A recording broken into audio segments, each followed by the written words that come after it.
Une tendance, et on en parle en complément d'infos avec Maïna Sikar-Kraz. Bonsoir. C'est une start-up qui a pris cette initiative. Eh bien oui, elle s'appelle Ilobet. C'est une entreprise spécialisée dans la vente en ligne de literie.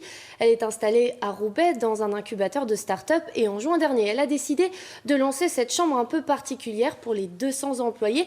Le principe est très simple, on peut même réserver des créneaux en ligne de sieste. Écoutez. Alors on ne peut pas le fermer à clé, on a un petit écriteau sur la porte qui montre que quelqu'un est là. Et ensuite, le principe est assez simple, le but c'est de venir se reposer. On peut changer de draps si besoin parce qu'ils sont à disposition, mais sinon nous on les change toutes les semaines.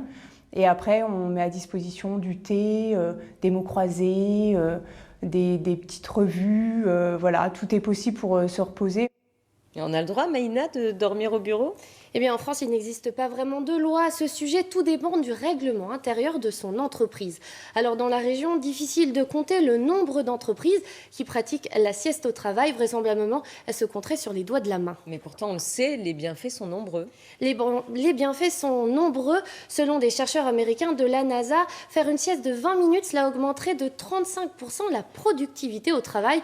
Alors évidemment, ça baisse le stress, l'hypertension, ça augmente la concentration et la mémoire. Mais le chemin est encore bien loin en France. Si la sieste au travail est inscrite dans la Constitution en Chine, en France, seulement 47% des chefs d'entreprise se disent favorables à la sieste sur les heures de travail. Merci beaucoup, Maïna. Messieurs, mesdames les chefs d'entreprise, vous savez ce qu'il vous reste à faire, l'inscrire dans le règlement. Merci beaucoup. Les sports avec